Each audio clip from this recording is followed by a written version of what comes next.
¿Qué tal? Bienvenidos una vez más a su programa Entre Números desde el Colegio de Contadores Públicos de Querétaro. Y el día de hoy tenemos un programa espectacular porque vamos a hablar un poco de los antecedentes que tienen hoy por hoy colocado al Colegio de Contadores como una de las mejores organizaciones de profesionistas en la contaduría. Y qué más y qué mejor que gente con muchos años de experiencia. ¿Verdad, mi estimado amigo José Luis? ¿Cómo estás, Fer? Muy bien, gracias. Buenos días, amigos del día. Colegio de Contadores Públicos de Querétaro. Muy buenos días. Efectivamente, estamos en el mes de agosto y en el mes de agosto el Colegio de Contadores Públicos de Querétaro celebra 66 años de historia. Wow. Tenemos 66 años de trayectoria y hemos decidido invitar a dos personajes, a dos personalidades del Colegio de Contadores Públicos de Querétaro que nos pueden hacer muy ameno este programa con sus vivencias, con su experiencia.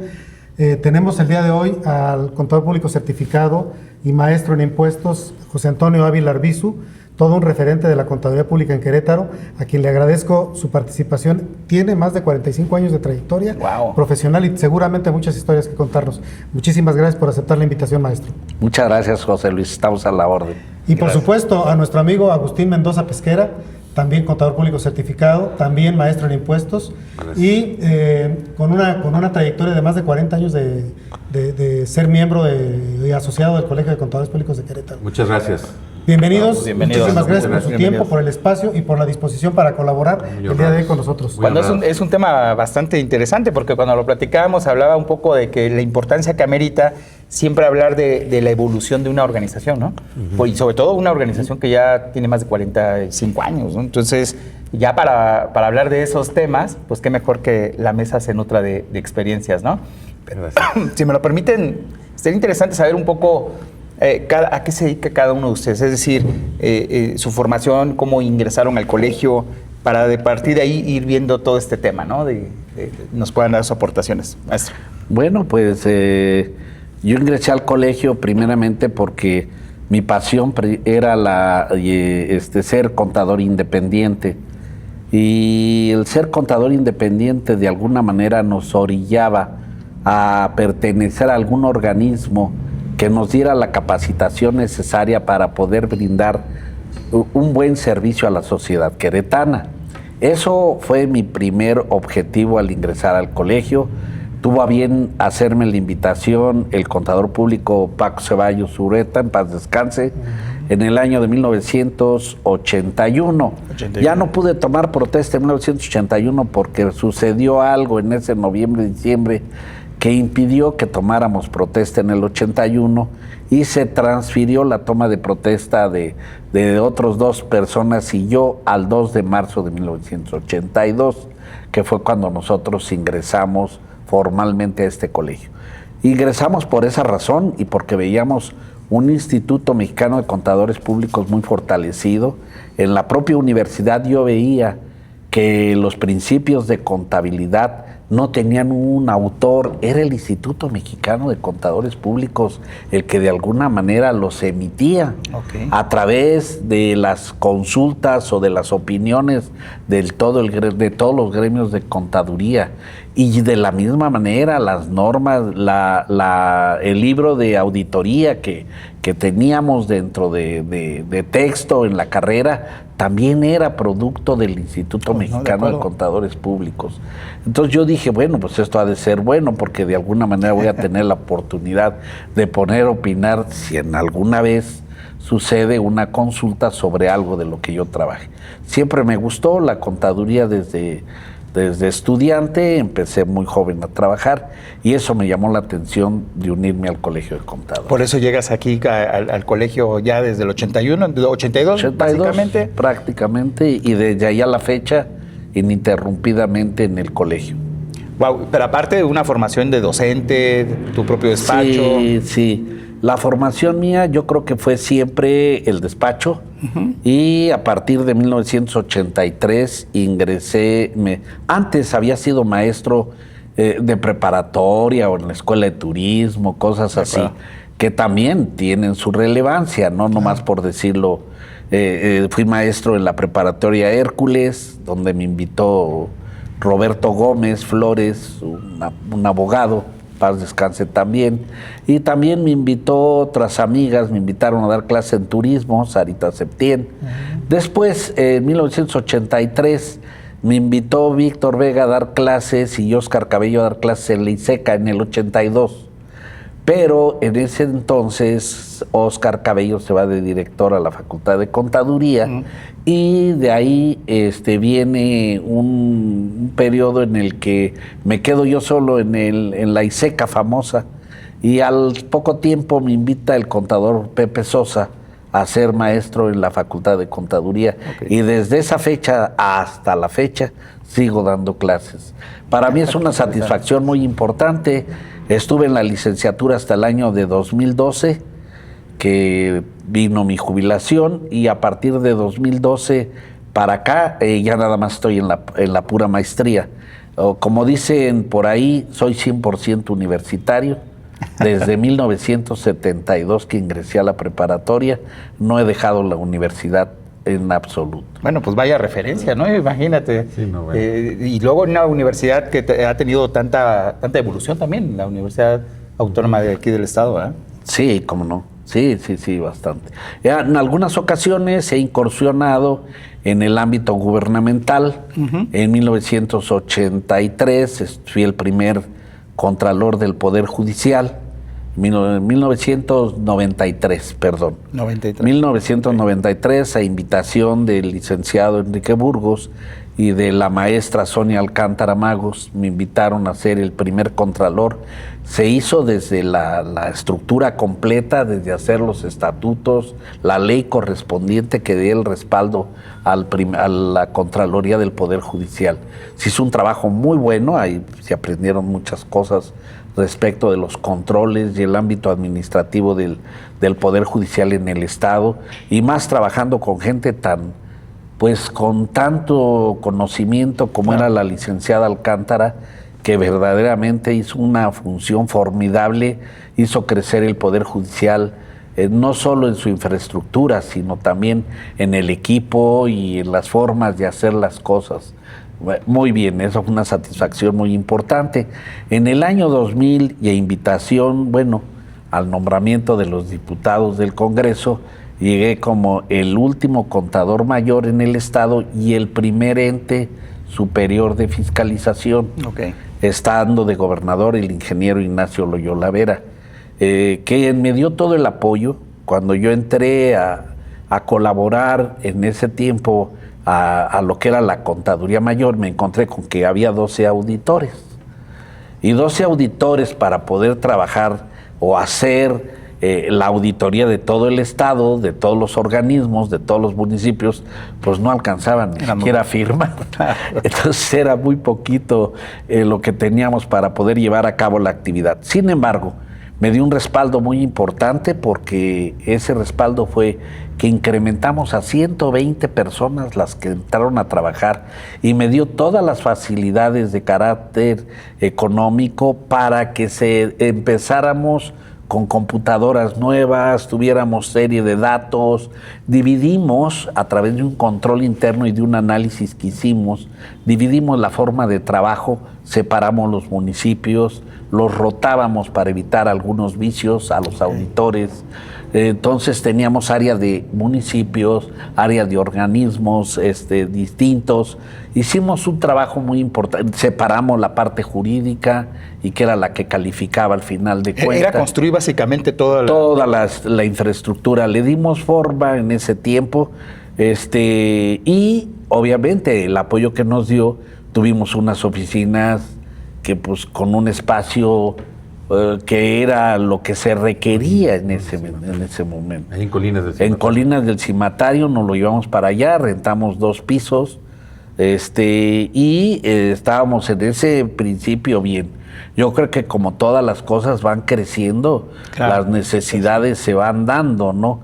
Y estuve ahí, después, en el año de 2009, y a invitación de la licenciada Clarisa, me invitó a colaborar en la Contraloría de Gobierno del Estado, en donde estuve como director de auditoría, Ahí hicimos, lo que manejamos hicimos el manual para empezar a trabajar un procedimiento que nos permitiera, innovamos algunas cosas que a lo mejor chocaron con la forma de hacer las cosas por otra parte, pero sin embargo yo sigo con la creencia que la obra no se audita al final, porque quedan enterradas muchas cosas. Entonces nosotros dividimos, sobre todo la obra de carretera, la dividíamos en terracerías, pavimentación, electrificación, alumbrado y adornos, banquetas. Lo dividíamos por separado y entonces sí nos íbamos al 100 en esas partes. Nunca llegó una auditoría al 100, pero revisábamos por concepto. Y eso nos daba un beneficio muy importante. No esperábamos a que pasaran los 4 años que se acababa la obra o los 3 años para poder concluir una auditoría. Ahí estuve hasta el 2012 en el que ya me pensaba jubilar, porque fue cuando me jubilaron de la universidad.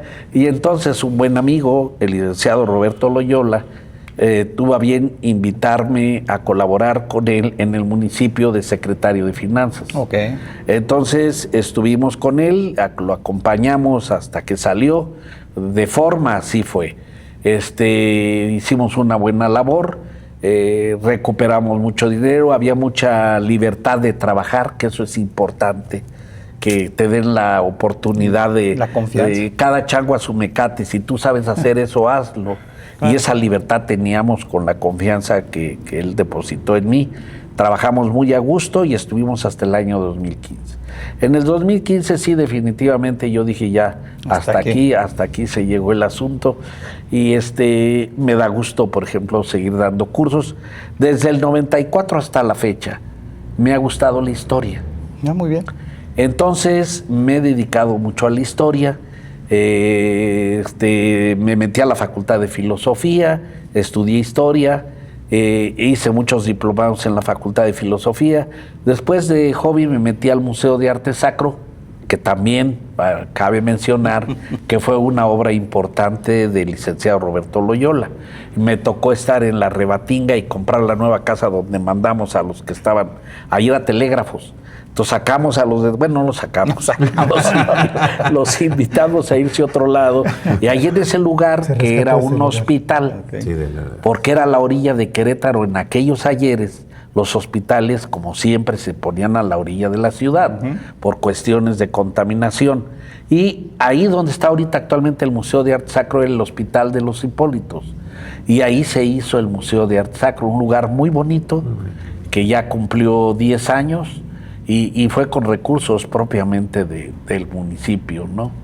Y esas son las actividades extracurriculares, podríamos decir. Pero bastante interesante, porque desde estudiante, luego tu propio despacho, la cátedra, y de repente en el 83 llegas al colegio. Y en el colegio te toca también hacer algo de participación, ¿no? Sí, en el colegio, en 1985... la licenciada Sonia Alcántara, a petición de ese entonces el colegio, lo presidía el maestro Chava Septién. Y me dice, tú conoces bien a la licenciada, ¿por qué no le dices que estaban regalando estos terrenos? Le dieron a la Canaco y dice, ¿por qué no hablas con ella? Y fuimos y hablamos con ella. Un excelente trato, una amabilidad extraordinaria y no nos regateó nada. Nos dijo, adelante, cuenten con el terreno.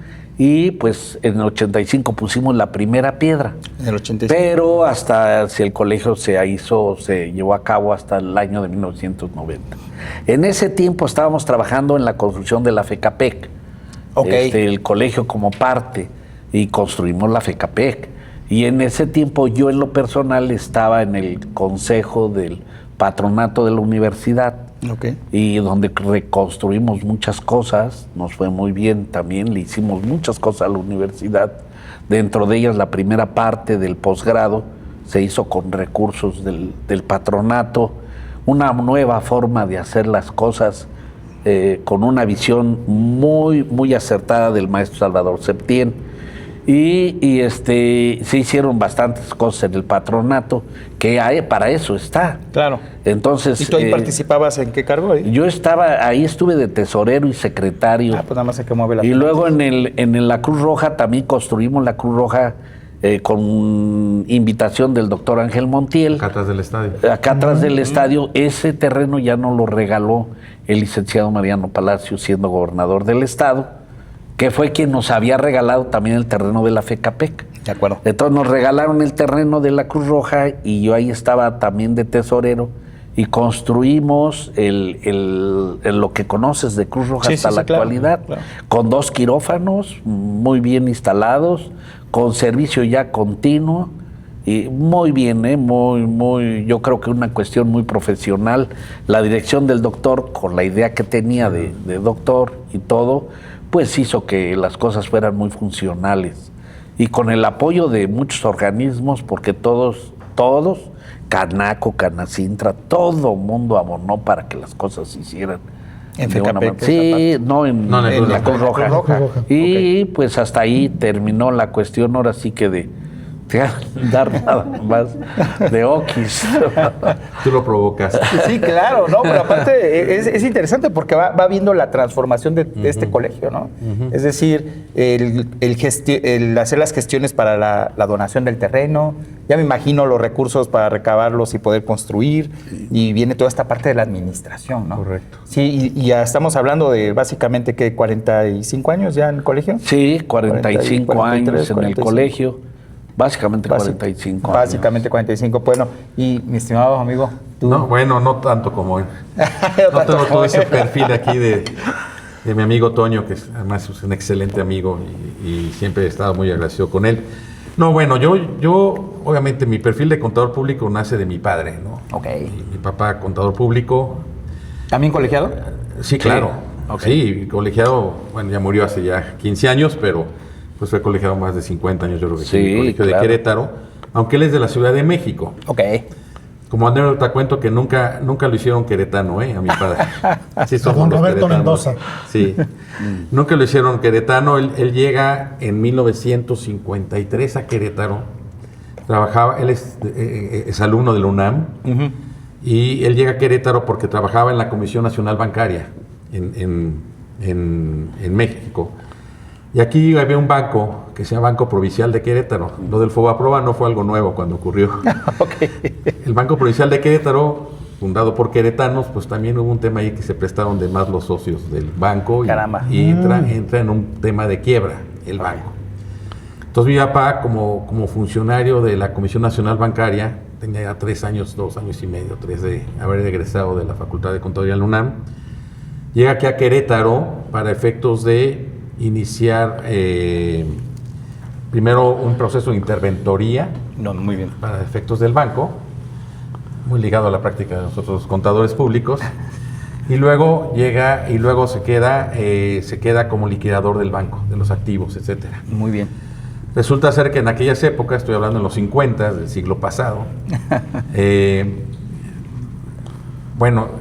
los activos los adquiere el Banco de Londres y México, que ahora está un Santander, o sea, cuenta Serfín, ahí enfrente del Jardín Cenea. Y entonces mi papá le piden que se quede, para esto ya había conocido a mi madre, queretana, conoce a mi madre y le dicen que se quede como gerente de la primera sucursal que abre el Banco de Londres y México aquí en Querétaro. Okay. Mi papá también fue banquero. Muy bien. Entonces empezó como gerente de la sucursal, conoció a mi madre, se casan, inclusive vi una casa, un departamento arriba. Mi papá vivió en ese departamento arriba del banco. Entonces nunca llegaba tarde. No, claro que sí. Oye, Agustín, porque era banquero. Agustín, ¿después tiraron el banco y lo hicieron como está? Pues sí, lo hicieron moderno. Okay. Sí, primero pues, era la casa antigua, como el Banamex de la esquina, que quedó horroroso, ¿no? Claro. Pero bueno, es otra historia. Y entonces, bueno, así llega, cuando le dicen que lo mismo que hizo aquí en Querétaro, le piden que se vaya a Hermosillo, Sonora, a abrir la sucursal en Hermosillo de Banco de Londres y México. Mi papá decide quedarse aquí. Claro. Pues mi familia de aquí de Querétaro, por el lado de mi mamá, pues conoce a mucha gente, y entonces mi papá inicia con su despacho. Y bueno, ya quedándose aquí en Querétaro y arraigándose en Querétaro, muchos colegas aquí del colegio, algunos ya fallecidos inclusive, trabajaron con mi papá en su despacho. Ah, mira. Sí. Ahí en la esquina de donde está ahora el Sol, ¿no? Estaba una ferretería, la Azteca, en la parte de abajo. Mi papá estaba su despacho, lo tenía arriba, enfrente del Jardín Cenea. Y resulta que, bueno, se funda el Colegio de Contadores Públicos de Querétaro por Romero Santoyo, por el maestro Tovar, etcétera. Y mi papá trata de entrar al Colegio de Querétaro, estaba en la Ciudad de México, en el Colegio de la Ciudad de México, y no lo dejaron entrar. ¿Por qué? Por no ser queretano. Ok. Y así le dijeron al maestro Romero Santoyo, que luego me dio clase en la facultad, le dijo, Roberto, pues te estimamos mucho, pero Querétaro para los queretanos. Querétaro para Ha los evolucionado Querétaro. ahora todo, ¿no? Ahora ya ha evolucionado muchísimo y pues resulta que no puede entrar al colegio, ya entró después, ¿no? Había entrado unos 5, 6, 7 años después. Pero en los además su 60s. papá profesional, jugaba con fútbol. Mi papá ¿no? jugaba Era muy fútbol profesional. Profesional, Sí, mi papá llegó a sí. jugar con el Asturias en México, cuando estaba el Club España, que luego se convirtió Claro, en la claro, América. claro. Mi papá jugó con el Asturias y cuando viene a Querétaro se enrola en los Gallos Blancos de Querétaro, porque Sí. mi papá empieza a dar clases en la Facultad de Contaduría. Muy bien. Bueno, había sido escuela de contaduría en aquella época. Todavía no era de la facultad. Facultad Autónoma. Yo creo, no, Todavía era empezó a facultad. hacer escuela fue hasta los 80. Sí. Ya. Facultad, Ya cuando abrieron hasta posgrado, abrieron ¿no? el primer posgrado de la maestría. Correcto. Y de hecho nosotros somos iniciadores de ese posgrado de impuestos. Nosotros. Ya estaba administración. Antes estaba el de administración, que fue 2 años antes. Así es. Y entonces, sí, jugó con los Gallos Blancos de Querétaro. En verdad. Mi papá, sí. Era en la época en que eran jugadores semiprofesionales, porque realmente Tenían otra pues, actividad y- no les pagaban sí, claro. ni sueldo. O sea, era por el placer de jugar. Mi papá era un amante y fascinado. Entonces mi papá, yo me acuerdo, yo entro a la facultad en 1980, soy un poco más joven que Toño. Entro en 1980 a la facultad de contaduría y en el año de 85 salgo yo de la facultad, siguiendo ahí trabajando en el despacho de mi papá. Insisto, la contaduría es una deformación profesional porque de 8 hermanos, 4 somos contadores, ¿no? Luego así sucede.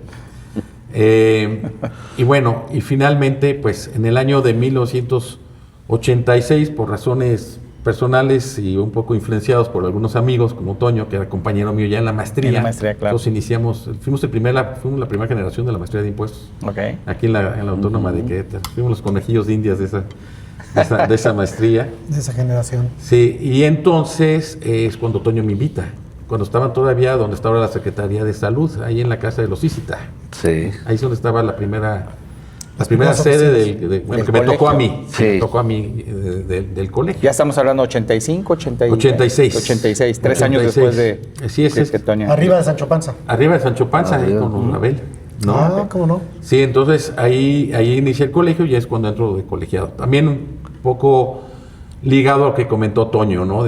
Pues obviamente el ser colegiado entra a la parte de la capacitación y de los cursos y pues parte del estudio profesional, ¿no? ¿Y ahí habían aceptado a tu papá como socio? Ya. No, ya. No, era socio desde cuándo. ya, ok. Ya, mi papá ya tenía casi 20 años de Sí, socio vale. en el colegio, ¿no? ya. Sí, ya. No más. No, ya le habían dado la ciudadanía. Mi mamá nunca se la dio, que quede para anecdotario, mi mamá nunca le dio la ciudadanía.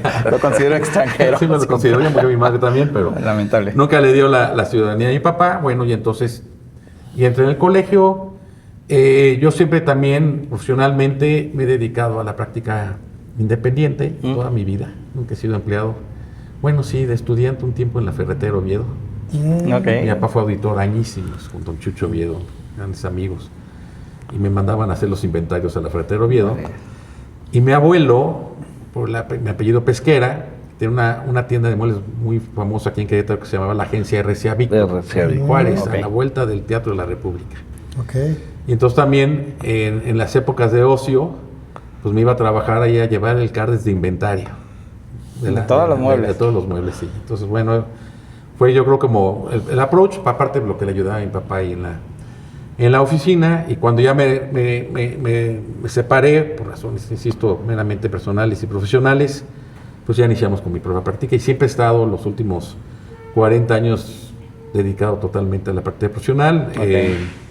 20 años, 15 años más o menos por mi cuenta y luego ya empezamos con firmas internacionales. Fue una meta de vida trabajar con firmas internacionales y bueno, ahora hemos sido muy bendecidos porque pues, hemos tenido mucho trabajo, bendito Dios, en la práctica profesional con diferentes firmas internacionales de contadores públicos. Y en el colegio nunca he sido docente, Ok. me han invitado, pero yo mismo me justifico que no me doy el tiempo Ok. para dar clase. Y por otro lado,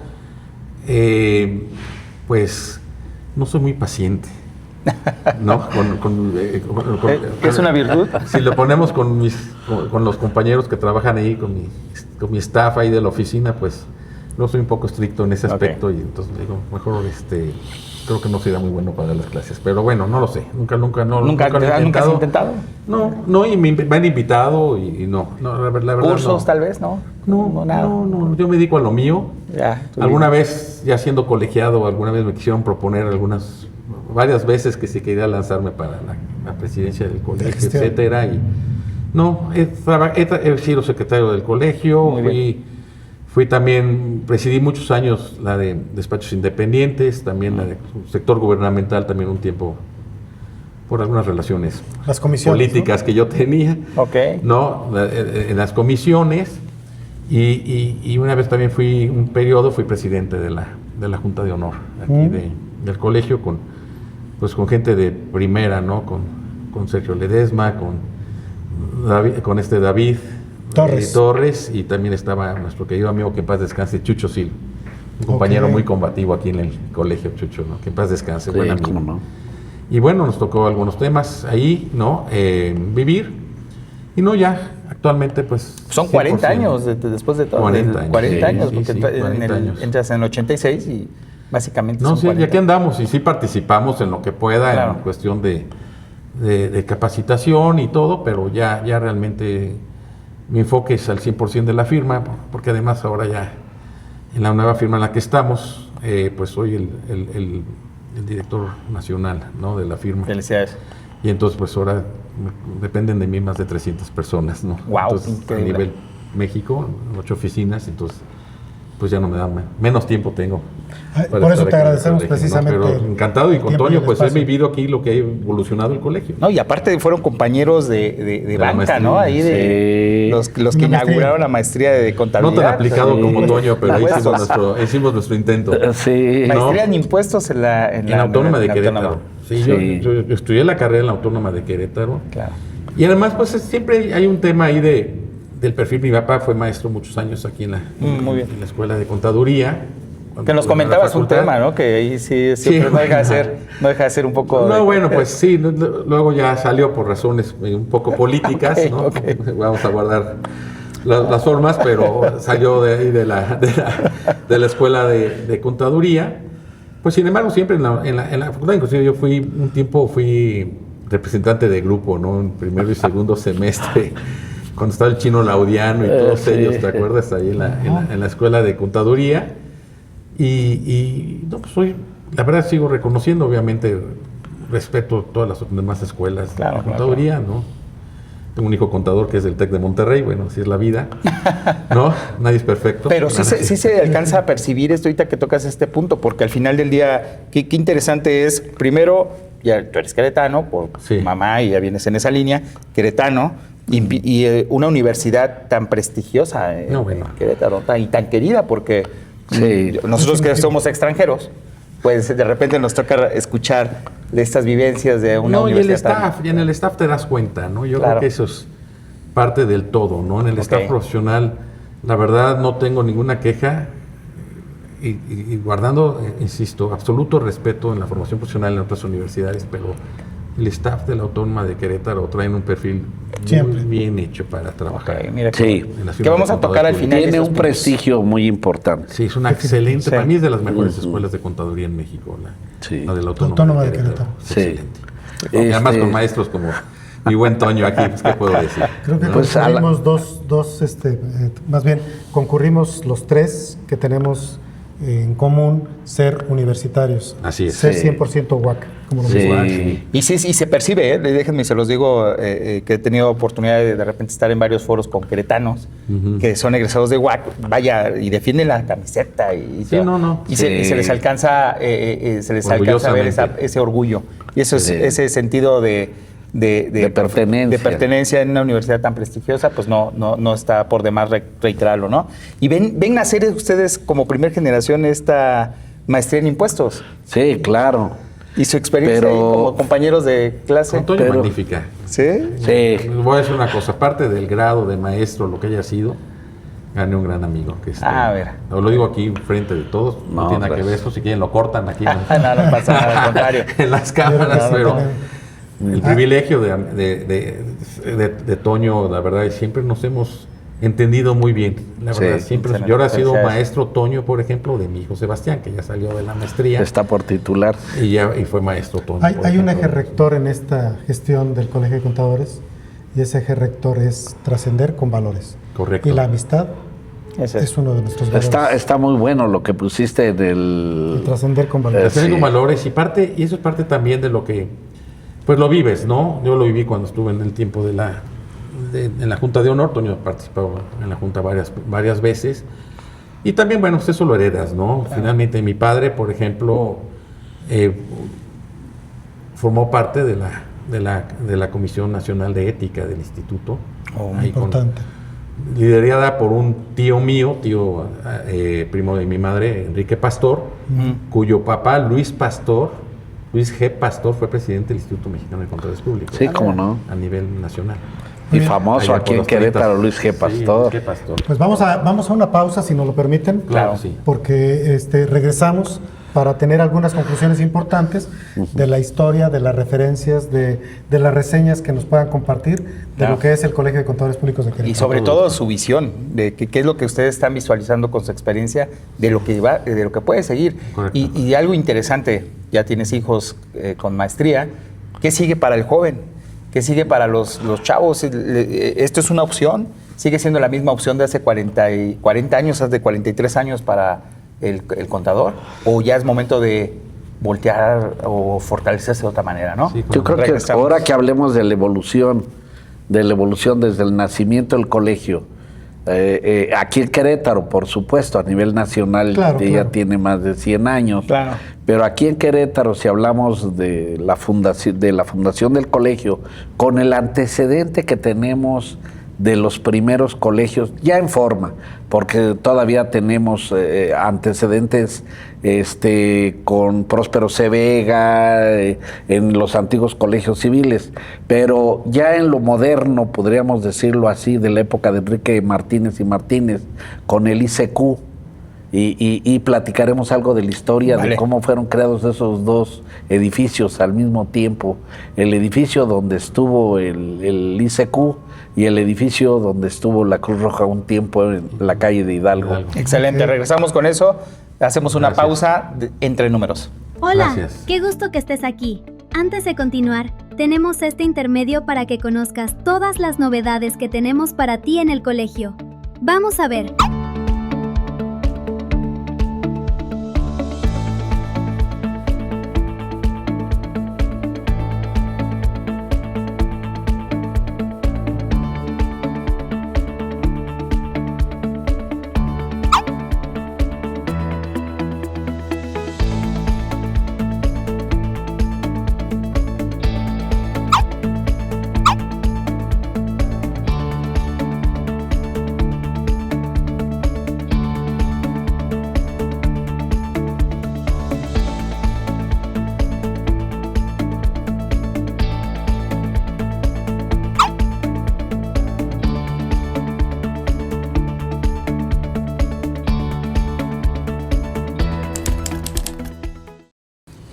Pues regresamos del corte y nos quedamos con esta parte donde el colegio ha ido evolucionando poco a poco. ¿No es así, mi estimado amigo José Luis? Ya tiene sus años el colegio. Efectivamente, Fer. Estamos corriendo este mensaje, este programa, con motivo del 66 aniversario del Colegio de Contadores Públicos de Querétaro. En agosto 25 cumplimos 66 años de haberse constituido esta asociación. El Instituto Mexicano de Contadores Públicos está celebrando 104 años el instituto, ahora en octubre cumple 104 años, y la profesión cumplió el 25 de mayo pasado 119 años de la titulación de don Fernando Díez Barroso, que marca el inicio de la profesión contable en nuestro país. Entonces, ¿cómo concurren estos hechos históricos que el día de hoy nos tienen con estos representantes de la contaduría para que nos ilustren con estos temas que nos interesan a todos? Nos estabas comentando algo, Adi. Sí, yo, a pesar de que tenemos antecedentes históricos de que en el antiguo colegio civil en finales de 1800, después de la expulsión del fusilamiento de Maximiliano, reabre sus puertas el Colegio Civil, y una de las carreras que se daban ahí era la teneduría de libros. De ahí tenemos como el antecedente algo muy Bernardino del Razo, que se va a México y que hace un libro de teneduría de libros. En Querétaro se empezaba a dar en el Colegio Civil algo rústico, pero era algo como contador privado. Okay. No hay mayores antecedentes hasta por ahí de 1930, que en Querétaro abren 2 colegios la carrera de contador privado, que al final de cuentas, lo comentaba hace un momento Agustín, termina por ser contador público titulado, CPT, así le llamaban. Era de unas hermanas, no recuerdo ahorita el nombre, algunos estudiaron ahí. Era un colegio, los 2 eran de paga, y el otro era el ICQ, que fue el de más renombre. En ese ICQ salieron las primeras generaciones de contadores que tenemos antecedente, y que además de ahí salieron casi todos los fundadores del Colegio de Contadores Públicos. De ahí tenemos la primer camada, como era el contador Jesús Romero Santoyo, J. Manuel Sagaz Marín, Javier Tovar era del Colegio de las Señoras, no, ahorita recuerdo el nombre. Juan Espino. Juan Espino, Yáñez, Pedro Mendoza, su hermano de Pedro Mendoza, Laris también salió de ahí. Se me fue uno, Javier Camacho también salió de ahí, y son los que, y salen algunas estudiantes. En el año de 1956, Fernando Díaz primero piensa y dice: quiero poner la carrera de contador público al interior de la universidad. Y va y habla en ese tiempo ya había egresados, ya estos eran grandes, las primeras generaciones, ya daban clases ahí mismo.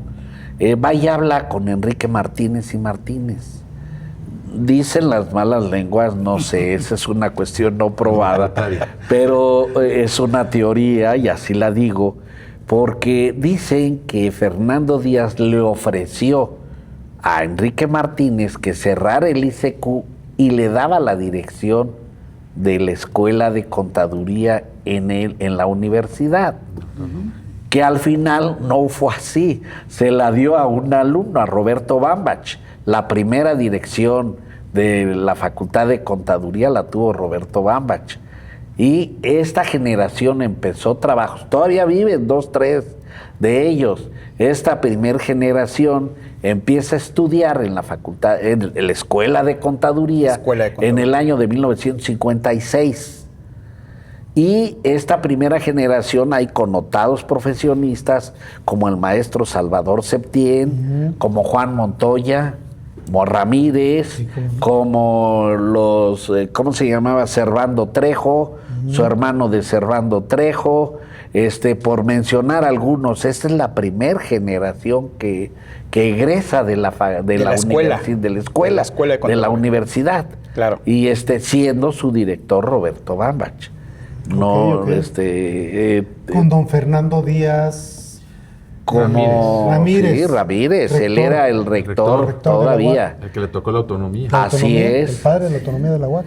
Después de ese tiempo, en los años 60, se empiezan a juntar, eran compañeros de trabajo y todo, y de alguna manera yo me imagino que tenían algunos conflictos dentro de con las autoridades, algunas cuestiones que los identificaba por la carrera que tenían, algunas disposiciones que quizás venían emanadas de la autoridad y que todos tenían esa problemática para poderla atender, la necesidad de la capacitación, de seguir estudiando porque nuestra carrera lo requiere, como todas, yo creo que como todas, hay que actualizarse. Claro. Entonces surgen estos acuerdos en un hotel que en aquel entonces estaba de moda, el Marqués. Ahí se juntaban a tomar el café, algunos la copa, y se juntaban en las noches, y les surge la idea que por qué no hacer un colegio, por qué no, ya había formados varios en la República Mexicana, y entonces nace la idea y se forma el Colegio de Contadores Públicos que actualmente conocemos. Se forma con 16 integrantes. Tenemos el acta constitutiva original ante la fe del notario Fausto Olvera, que hacen la escritura correspondiente y hacen estatutos. Hacen estatutos, nombran una comisión para hacer los estatutos correspondientes y se insertan, porque era una obligación en las asociaciones civiles, como hasta ahora, insertar los estatutos correspondientes de la forma de actuar y de hacer. Transcurrido el tiempo, casi todos ellos son presidentes. Javier Tobar, Juan Espino, Chava Septién, todos ellos son presidentes. Ahí se les coló un extranjero que es Sánchez Barrientos. Él llegó a trabajar a la Tremec y también entró como presidente. En ese entonces, cuando empiezan esas presidencias, esos compromisos como presidente, el colegio no tenía una sede. La sede era el despacho del presidente en turno. Eso es entendible porque, bueno, no había recursos, la gente no era muy dada. El que quería ser presidente del colegio le tenía que meter de su lana para ir a las reuniones a México, que era donde teníamos que ir a las votaciones del Instituto Mexicano, porque de inmediato nos afiliamos al Instituto Mexicano de Contadores Públicos. Y eso nos hacía ser socios del colegio y a la vez socios del instituto. Para nosotros eso era un prestigio importante y le daba una certeza a la sociedad de un buen servicio. Con un objetivo se creó el colegio, la capacitación y la representación ante las autoridades, con respeto y con todo, de ciertos aspectos en los cuales no se estaba de acuerdo. A lo mejor era cuestión de negociar o de platicar alguna normatividad que no embonaba o que a veces se transgredía los derechos de una de las partes, digo. Y afortunadamente el colegio siempre tuvo las puertas abiertas con todas las autoridades. Siempre me consta todavía en mi época, a pesar de que había resistencia. Los síndicos nos tocó. Sí, sí. Allí esa parte del síndico me gusta. Los síndicos nacen en el colegio de aquí. Empezamos y ahí está la Prodecom. Ese es el antecedente. Sí. Bien manejada, ese era el antecedente. Ahora está de adorno, realmente, y no me da pena decirlo, el síndico está de adorno. Porque en aquel tiempo así nace. Nacen de defender. Primero, en el colegio se abre un área muy importante que crea don Chava Septién, que se llama la Comisión de Despachos Independientes, que era una forma de llegar, estudiar los casos que teníamos complicados en nuestra área de trabajo, sin mencionar, por la ética, el nombre del cliente. Y los tratábamos con una libertad importante y todo el mundo opinábamos. No nos interesaba saber de quién era y se opinaba y nos daba luz para poder resolver muchas cuestiones. Esto se fue manejando, duró mucho tiempo esto de los despachos independientes, y después en el año de 1988, cuando llega Sandoval, el de la foto, nace la primera sindicatura, que por cierto estaba yo de presidente y me toca ser el primer síndico. Nacen las sindicaturas. Las sindicaturas tienen un efecto muy importante, pero le hemos dado un enfoque últimamente distinto. La sindicatura es la defensa del contribuyente de forma gratuita ante la autoridad, por cualquier cuestión que puede o no tener la razón, definitivamente. Pero hubo muchas veces que las sindicaturas, aquí está Agustín, que tuvimos con la señora Clarisa, con todos los que estuvieron ahí, siempre hubo un respeto importante. Sin embargo, llegamos a aclaraciones. En ocasiones hasta los formatos de la declaración no eran adecuados y nosotros hacíamos la observación. El banco no podía cobrar de esa manera o la declaración no podía, ese renglón no iba ahí o lo que sea. Y llegamos a tener eco en lo que, porque no podían tampoco sostener algo que no era transparente. Tenía mucha audiencia. Así es. Tenía mucha audiencia, te permitían mucho la audiencia. Era muy cercano. Ahora, acercarte a un administrador local del área que sea es complicadísimo. Claro. Y con la sindicatura, me acuerdo que había hasta una lista, ¿te acuerdas? Ahí en el SAT, donde decían, acércate a tu síndico, ¿no? Y la verdad, eso funcionaba de maravilla y como colegiados creo que tuvimos esa gran oportunidad de tener muy buen acercamiento con la autoridad para resolver sobre todo estos casos que se presentaban. No dudo que hoy por hoy se siga haciendo, sin embargo, esa cercanía que se tenía con las autoridades locales. Porque hoy por hoy muchas cosas dicen, no, y ahora todo es central. Sí. Yo creo que tú lo vives. Y abarqué muchos problemas, Sí, muchos y problemas. muchos se resolvían aquí en Querétaro muy fácilmente, Sí, ¿no? es que no es cuestión de que todo se centralice. Y además los síndicos todos éramos colegiados. Claro. Yo estuve casi 10 años con la Cámara de la Construcción y con la Canaco también estuve como otros 2, 3 años.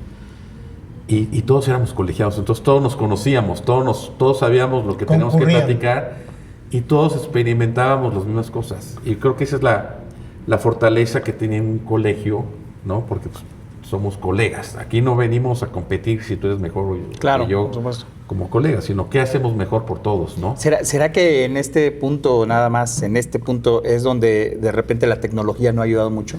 Porque ahora tienes que mandarlo... Viene evolucionando y creo que es parte de lo que vivimos. Yo a lo largo de 40 años de práctica profesional, pues tú vas dando cuenta. Y te vas dando cuenta, hace rato comentaba, de que ahora ya uno de mis hijos, que ya inclusive terminó la maestría aquí con el maestro Toño, ¿no? Pues el pensamiento que traen las nuevas generaciones, mi hijo tiene 32 años, con el tema de la inteligencia artificial, Claro. con el tema de programas, etcétera, softwares, pues de alguna manera van creando un nuevo panorama al que estábamos acostumbrados nosotros cuando iniciábamos en el colegio. Antes todo era a mano, Sí. ¿no? Y presencial, ese punto que estás diciendo. Sí, y ahora, del por síndico. ejemplo, que a mí sí me acomoda mucho el tema de la parte remota. La presencial es buena porque tienes mucha cercanía. Claro, claro. Pero la pandemia también nos vino a evolucionar muchísimo. De acuerdo. Y obviamente, yo creo que parte del enfoque, independientemente de la capacitación, que es fundamental, y yo creo que es el mayor valor que podemos dar como colegiados, aparte de la representación, creo que son las dos cosas. El tema de aplicación de tecnologías. Y aquí en Querétaro, y yo también lo pondría sobre la mesa, José Luis, es el tema de cómo ha evolucionado la ciudad de Querétaro. O sea, nuestro Querétaro, cuando yo inicié de colegiado en 1986, pues, éramos 200,000 o 300,000 habitantes. Había un letrero aquí en la Cuesta China que decía Querétaro, 120,000 habitantes, ¿no? Yo creo que estamos cerca de los 2 millones. Entonces, pues eso ha generado dos tipos de migraciones hacia Querétaro, ¿no? La primera, pues gente de todos los estados del país. Aquí te encuentras, como dicen, levanten la mano los que son queretanos y levantamos menos del 20%, Claro. ¿no? En algunas reuniones. Y por otro lado también el movimiento masivo de empresas transnacionales. Sí. Yo considero que parte, independientemente del día a día, que pues eso se da en todo, pues el tema de normas internacionales, el tema de exposición a otro idioma, yo se lo diría a los chavos, ¿no? Deben trabajar mucho en el tema de perfeccionamiento de un idioma diferente, no nada más quedarse con el español, porque Claro. día a día, comunidades extranjeras, lo que organiza el municipio, más de 60 países diferentes, nada más para que te des una idea de la cantidad de gente que ha emigrado y del volumen y el tamaño y el giro de empresas que han evolucionado de diferentes países, y es un reto profesional. O sea, nosotros como colegiados tenemos que darle respuesta a ese reto profesional, porque a lo largo de la historia pues hemos venido evolucionando. Por supuesto. Pero un aspecto que no podemos perder de vista y que creo que muchas universidades se les está quedando, y yo estoy de acuerdo en toda la evolución de la tecnología, pero en ocasiones la gente, el joven, voy a decir una cosa muy esencial y muy fácil, para dar una idea de todo lo demás. Ahora las personas que trabajan en todos los lugares saben picarle y saben poner que la 1416 y ya dicen que así pues están haciendo la contabilidad o están haciendo el reporte. Pero lo importante es que el maestro en el momento que le enseñe les diga qué es lo que están haciendo. ¿Qué están haciendo? Ese razonamiento. Desde el momento en que tú capturas una póliza de diario, qué es lo que está llegando a un mayor, que le expliquen el antecedente de lo que hace, para que no se les dificulte en ocasiones cuando les mueven el tapete de que no metieron la 7, metieron la 16, para que tengan un razonamiento y puedan resolver. No, así está el sistema. Pues si el sistema lo hace uno. Claro. Es que si no nos gana la pereza. Así en es. En nuestra época era muy común, ¿no? Los solistas se acuerdan muy bien, igual Toño, Fernando, cuando estábamos en la carrera y nos dejaban algún trabajo, ir a la biblioteca central de la universidad, ¿no? Ir a la biblioteca central y investigar lo que había ahí y sacar con base a un material bibliográfico. Y ahora es muy fácil, y eso es lo que hay que tener mucho cuidado. Hace poco estuve en una reunión de la firma en Alemania que hablaban precisamente de la inteligencia artificial. Increíble, uno de los ponentes era de Microsoft, ¿no? Okay. Y nos decía el ponente, es que si no percibimos que la tecnología es una herramienta y no es el todo, así es. Estamos perdidos, porque si no, nos dejamos de... dijo un líder de AI, sí, claro, en una reunión internacional de la firma en Alemania, nos dijo de Microsoft diciéndonos este consejo, no se pierda nada más. Eso es una herramienta. La inteligencia, obviamente respetando religiones, el Santo Padre lo acaba de decir, ¿no? O sea, no hay que perder de vista el tema, y yo creo que es parte importante como colegiados, de que la capacitación no se basa nada más en preguntar a un ChatGPT, a un Copilot, oye, ¿qué piensas de esto? ¿No? Inclusive ya empiezan a poner filtros, los famosos prompts que le llaman. Claro, ¿Cómo le preguntas tú las qué? cosas para que te dé la respuesta? Porque claramente te das cuenta cuando alguien te manda algo y dices, esto lo armó en ChatGPT. Claro, se ve clarísimo, hasta le dejan casi hasta los renglones y hasta los emojis. Hasta ¿no? la pregunta. Hasta los emojis. Y al final, ¿y quieres que te investiguen también esto? Yo creo que es parte de lo que debe cuidar mucho el colegio, ¿no? Por supuesto. Primero, como colegiados, sobre todo los que podemos tener más antigüedad, no perdernos de que ha venido evolución. Y que hay herramientas. Yo creo que es eso. Y dos, y como dices tú, Fernando, que hay herramientas que hay que saberlas utilizar, Claro. pero saberlas utilizar implica el no perdernos de la esencia, como dice Toño, ¿no? Es que la conclusión es del ser humano. Correcto. El que toma la decisión, el que opina. Claro. Pero fíjate que El pones juicio profesional, el supuesto. tema bien interesante y un desafío para los jóvenes, pero no nada más para ellos, porque tenemos que hacer algo con ellos como docentes. Claro. Por ejemplo, pero también como universidades, porque esto que dices, que el tip que has dado de pónganle un idioma, fortalezcanse en un idioma, ¿no? Lo más regular sería inglés. Para Querétaro es necesario y urgente para el contador, pero además aprendan que existe esta herramienta. Me da la idea de que está sucediendo lo que les pudo haber pasado, Toño, a ustedes hace 43 años, 46 años, o vaya, en el aspecto de decir, yo necesito colegiarme para capacitarme. Y entonces, ahora, 46 años después, pues el colegio no puede quedarse atrás. El colegio debe de tener esa estructura para preparar a los jóvenes en los diferentes escenarios. El objetivo sigue siendo La el mismo. responsabilidad que tenemos ante la sociedad es generar profesionistas que cuenten con todas las herramientas Complementar su que les den conocimiento. competencias para hacer mejor sus funciones. Y reforzar la ética, ¿no? Hoy se Bueno, habla eso es tanto de los importante. factureros y todo, Sí, claro. que son temas de moda hoy en día. Sí, bueno. Y creo que parte también de lo que nos corresponde a los que ya tenemos muchos años viviendo este tema de la profesión, el tema de la ética profesional. O sea, finalmente tú puedes hacer lo que consideres que es conveniente, pero al final, ¿con qué te quedas, no? ¿Y qué te llevas, no? Y yo me enfocaría mucho en eso. Y el tema de la decencia, de la ética, de la honestidad, como profesionistas, pues también la parte que esperan de nosotros, porque finalmente somos transmitidores de confianza o transmisores de confianza. En una ocasión, y ya termino este comentario, un expresidente del Instituto Mexicano de Contadores Públicos nos hacía una ponencia que hubo aquí una semana en la contaduría, vino a dar una plática del me encantan los términos, ¿no? El contador público en el día de hoy, ¿no?